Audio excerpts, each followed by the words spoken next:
Hey, what's up, my loves? Jasmine Atten, once again, Mystic at the Crossroads, and I wanted to share with you guys a little tip that I like to use when I'm burning my ancestor money. And there's multiple ways of doing this, and this what seems to be what works best for me, and more than one way that you can work with it. This isn't very traditional, but this is what I have seen produce the most results. So first and foremost, you may notice that I'm burning it down in my kitchen sink. I'm doing that just as a safety precaution because my altar, the living room altar and the bedroom altar, neither one of them are very conducive for safety reasons. And if you look out my kitchen window, I don't know if you guys can see it, but the full moon is shining right through my kitchen window. So that's a little added bonus as far as the energy is concerned. I have a very tiny cauldron, and I've been burning ancestor money for years, but I would suggest if you are going to do this, you want to use maybe a pie pan or like a can, like a vegetable can or something that's going to be deeper and a lot wider. I'm just kind of used to doing it this way, so I'm going to have it on an extra tray for safety. So that's tip number one. Hey, Constance. Hi, everybody. Thanks for joining. Please share this video. Tip number two for burning your ancestor money. So there's different types of ancestor money. There is what you're offered to your ancestors. There's what you offer to deities. There's what you offer to your spirit guides and things of that nature. So learning the difference in which one is for which and deciding if you're going to, are you going to burn ancestor money specifically to someone? So for example, like my grandmother and my father are on the other side.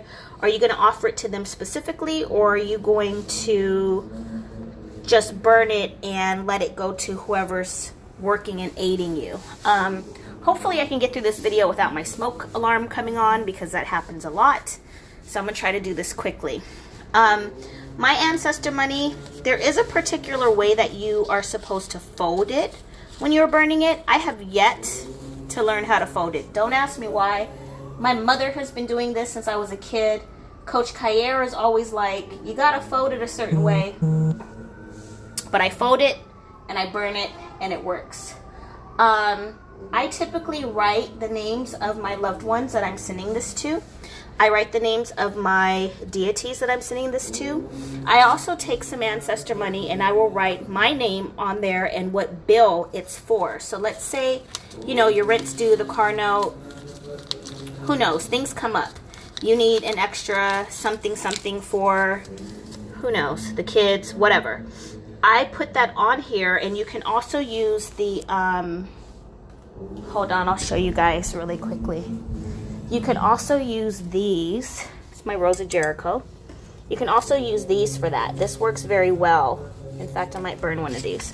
But you can use these $100 bills and write your bills on them. And what I find is, because magic is very much psychological, you can write your bills on here and it will resonate a little bit better. So let's say, you know, it's like the car note, the light bill, the rent's due.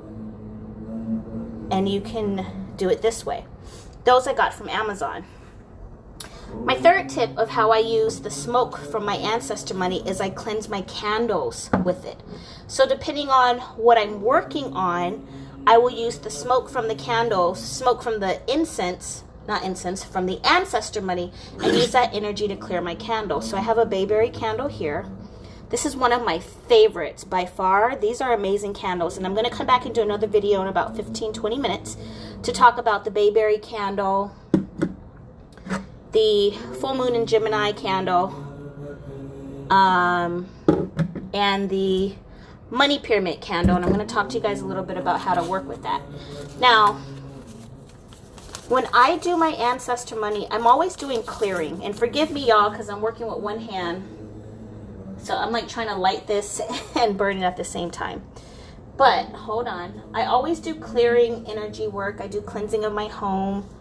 I used to have clients come over. I don't do that anymore, but you know, even people. So I'm going to use a little bit of Vesta powder. You want to be extremely careful with this, because Vesta powder creates a very large puff cloud of smoke. A lot of you guys have heard my story about that. and it smokes up the entire place. Like my whole entire kitchen right now is smoked out, even though you guys can't see it. Vesta powder also works as a conductor, and it strengthens your magic. So maybe you wrote out a petition and you decided to light that petition, and you add a little bit of Vesta powder. It's going to automatically, here, let me flip y'all around. It's going to automatically add a boost to whatever work that you're doing. So I would suggest, what are you doing out here, Luna? Luna's outside. I would suggest you guys getting yourself some Vesta powder or chasing powder. It's by Seven Sisters of New Orleans. You can find that on indioproducts.com website. But what I do is I mix the Vesta powder, and what you didn't see down in the cauldron is I have some dragon's blood resin, some money spice, some skull cap, and then shredded money. So that's a way when you're burning your ancestor money, add your herbs in there, add your resins in there, add, even if it's not for prosperity, you know, maybe it's for love, maybe it's for healing, maybe it's for a court case, maybe it's for general prosperity, whatever it's for, add your herbs and resins down in there, because that's going to amplify the energy behind it. Remember, everything that you do spiritually is an offering. You were given an offering to your spirit guides, and your tools, your herbs, my fingers are all full of powder. Your herbs and your resins are your messengers, because remember, the universe doesn't speak words, it speaks energy. So when you're burning things that are aligned with the frequency of what it is you're trying to work on, that gets carried along with the message with your ancestor money. So you definitely want to do that.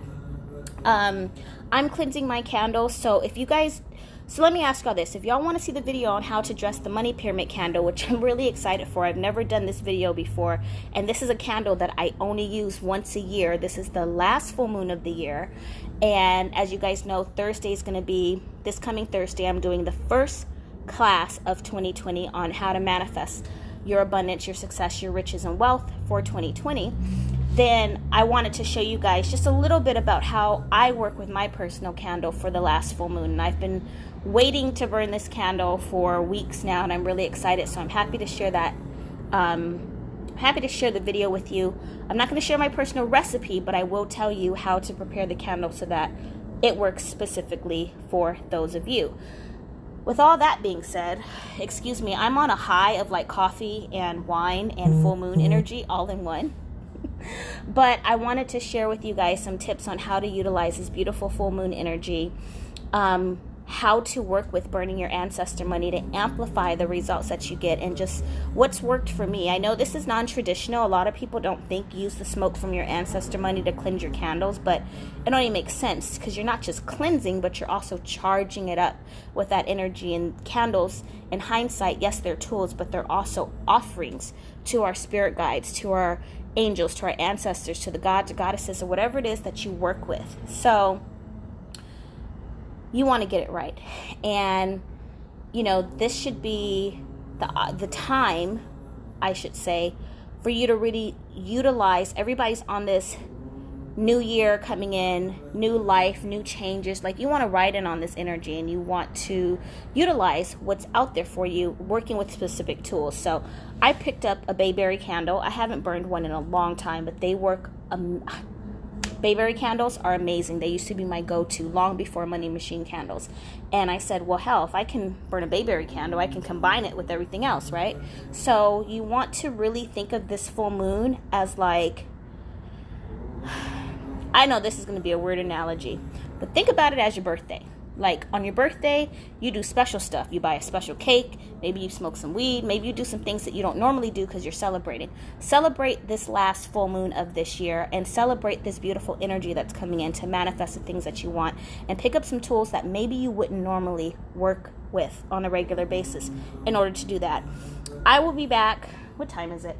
I'll be back in like 20 minutes. I'm going to set up to do another live video to show you guys how I'm going to prepare these candles that I'm working with, but only if y'all comment below and say you want to see it, because if you don't want to see the video, then I'll just keep pushing and I'll do something else. I'm going to do a mini card reading tonight also, but if you guys want to see the candle video, please let me know so I know what your girl's about to do in the next 20 minutes, okay? Thank you for watching. Share this video, post it in your groups, put it on your timeline, send me any messages you have. Please share this in Let's Talk Magic or any of your other spiritual groups. And I hope this was helpful. This was so impromptu. Look at me. I ain't got no makeup on. weave ain't combed, none of that. But I wanted to just share with you a little extra tip, because I know a lot of you are preparing for the full moon and you're getting ready and you're doing your magic, and this definitely works and it will help you. So I will be back a little bit later. I'm going to scroll through these comments and see how many people actually want to see the bayberry and the money pyramid candle. And if enough of you do want to see how to work with that, then I will come back and do a video in about 20 minutes. Okay? Love you.